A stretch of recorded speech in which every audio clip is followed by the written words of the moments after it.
Dragon ফুল, প্রচুর dragon ফুল। অল্প কিছুক্ষণের মধ্যে ড্রাগন ফুলগুলো ফুটে যাবে। অলরেডি ফোটা শুরু করছে, এখনও পুরোপুরি ফোটে নেই। জাস্ট 10টার ভিতরে প্রত্যেকটা ফুল পুরোপুরি ফুটে যাবে। ফোটা শুরু করছে, আর ঘন্টা খানিকের মধ্যে সবকটা ফুল সম্পূর্ণরূপে ফুটে যাবে। ফুলগুলো ফোটার পর আমি এগুলোকে পরাগায়ন করে দেব হাত দিয়ে, কৃত্রিমভাবে পরাগায়ন করে দেব। গতকালকেও প্রায় 15টার মতো ফুল ফুটছিল, এগুলোকে যে দেখতে পাচ্ছেন, এগুলোকে আমি পরাগায়ন করে দিছি। আজকে অনেকগুলো ফুটছে, এগুলোকেও পরাগায়ন করতে হবে। পরাগায়ন করলে ফুলগুলো থেকে 100% ফল হওয়ার সম্ভাবনা থাকে। এই যে দেখেন, ফুলগুলো অলরেডি প্রায় 50% ফুটে গেছে।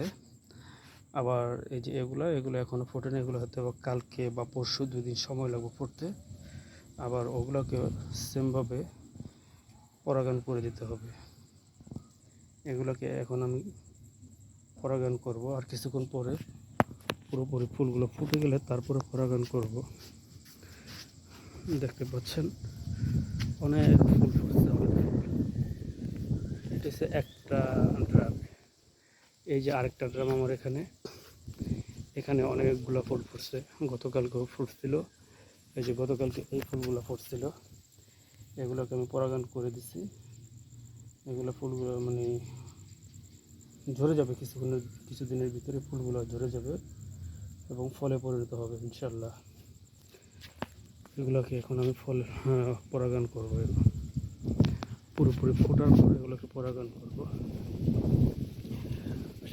পরাগায়ন করার উদ্দেশ্য হচ্ছে গিয়া ফুলগুলো থেকে যাতে ফল 100% ফল হয়।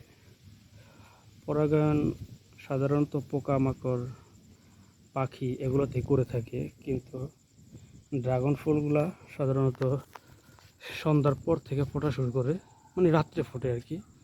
এবং এই ফুলগুলোর স্থায়িত্ব বেশিক্ষণ থাকে না। সকালে আইসা এই ফুলগুলো নষ্ট হয়ে যায়। সকালে এগুলো পরাগায়ন করা সম্ভব হয় না। আর রাত্রের বেলা সাধারণত পাখি, মশা মাছি এগুলা আসে না গাছে। এগুলো না আসাতে পরাগায়ন প্রাকৃতিকভাবে হয়ে ওঠে না, যার কারণে এই ফুলগুলোকে হাত দিয়ে কৃত্রিমভাবে পরাগায়ন করে দিতে হয়। তাই আমি কিছুক্ষণ পরে, ঘন্টাখানিক লাগবে এই ফুলগুলো পুরোপুরি ফুটতে। এই ফুলগুলো ফোটার পর আমি প্রত্যেকটা ফুল হাত দিয়ে পরাগায়ন করে দেব।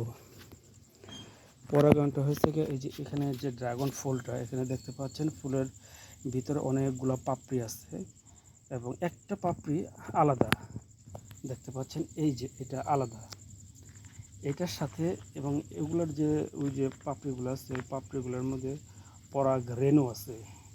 আমি যদি এখন হাত দা ওখানে ধরি, তাহলে যখন হাতের মধ্যে পাউডারের মতো চলে আসবে। এই পাউডারগুলোকে আমি এখানে যে এটাকে সাধারণত পুংকেশর বলা হয়। পুরো ফুলের পুংকেশর হচ্ছে এইটা। আর ভিতরে যেগুলো গর্ভাশয়ের ভিতরে, ওগুলো হচ্ছে স্ত্রীকেশর। স্ত্রীকেশর থেকে পরাগ রেণুগুলো আমি হাত দিয়ে নিব। নেওয়া পরে এই যে পুংকেশরটা আছে, এটার সাথে জাস্ট আমি লাগিয়ে দেব। এখানে পাউডারগুলো আমি লাগিয়ে দেবো। লাগিয়ে দেওয়ার পরে এটা পরাগায়ন হয়ে যাবে আর কি, মিলন হয়ে যাবে ওনাদের। আর এটা থেকেই সাধারণত ফল পাওয়া যাবে।